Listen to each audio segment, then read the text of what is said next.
Aku tidak percaya hantu sampai malam itu, sampai aku melihat sesuatu berdiri di ujung lorong rumah tua yang sudah puluhan tahun kosong. Awalnya aku pikir itu hanya bayangan, tapi ketika kilat menyambar dari luar jendela, aku melihat wajahnya. Wajah itu pucat, matanya hitam, dan yang membuat darahku seperti berhenti mengalir.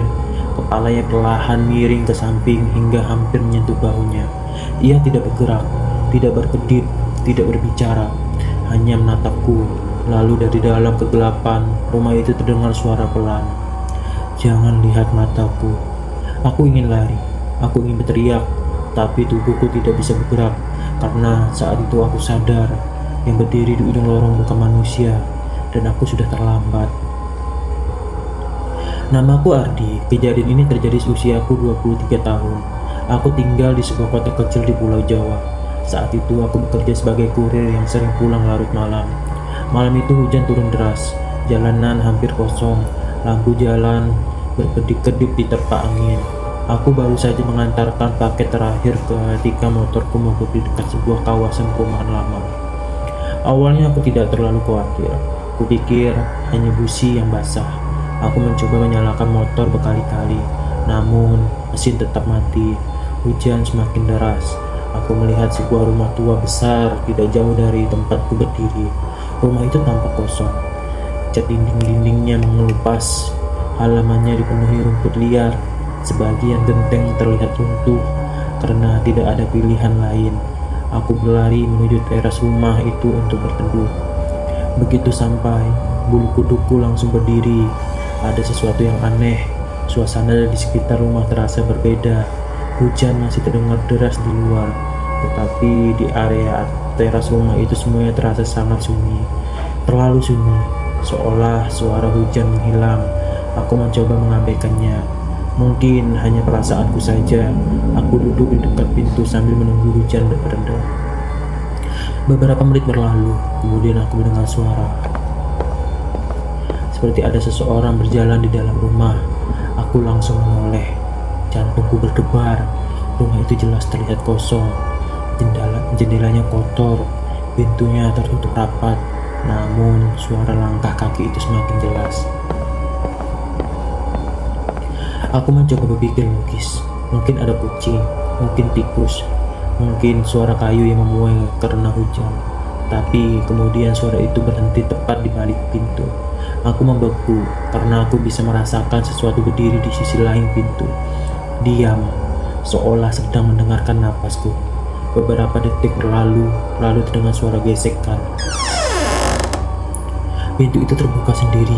Sedikit demi sedikit, aku menelan ludah. Tidak ada siapa-siapa, hanya lorong panjang yang gelap.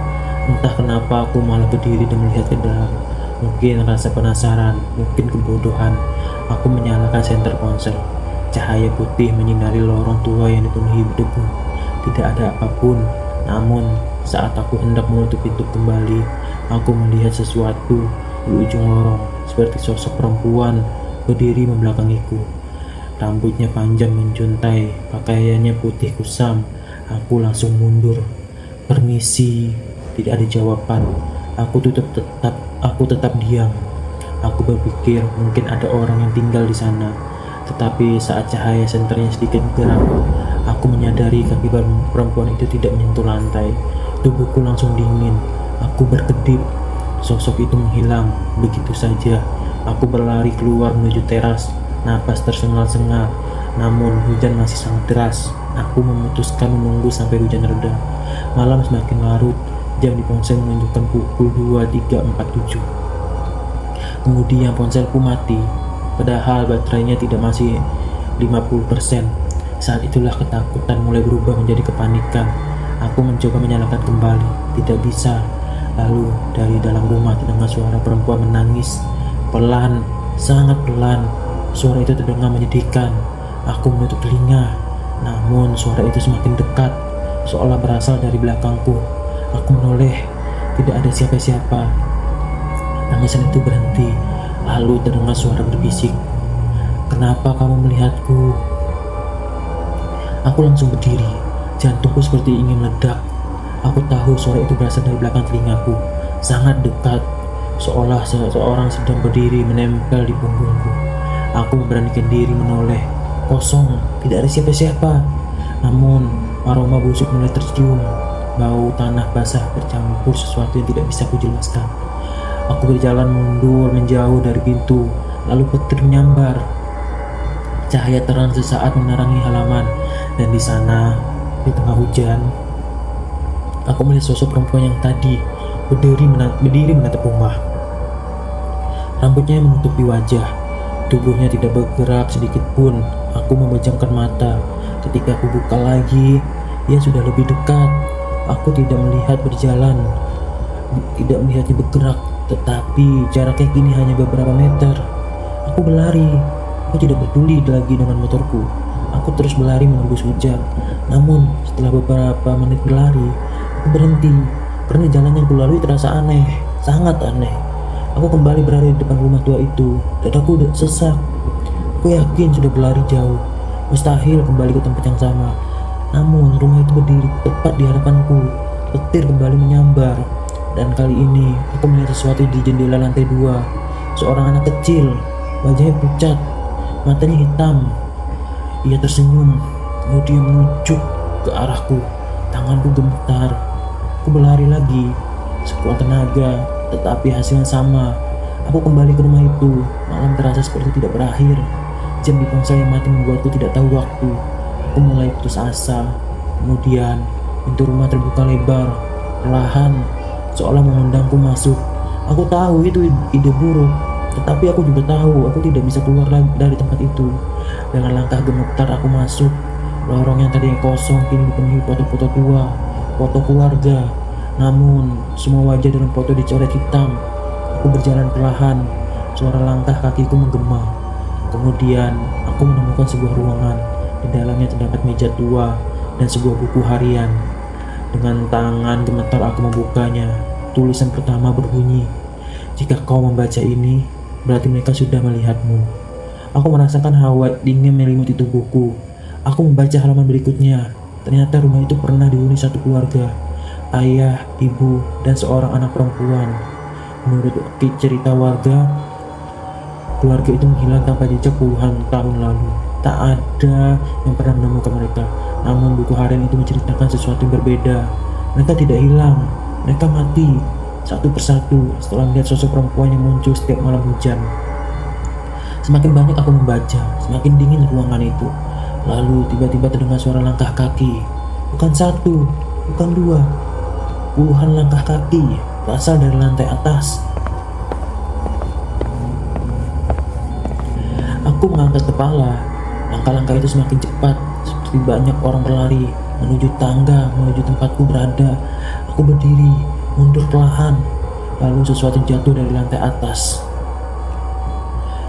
Suara keras menggema, diikuti suara tawa perempuan, tinggi dan melengking.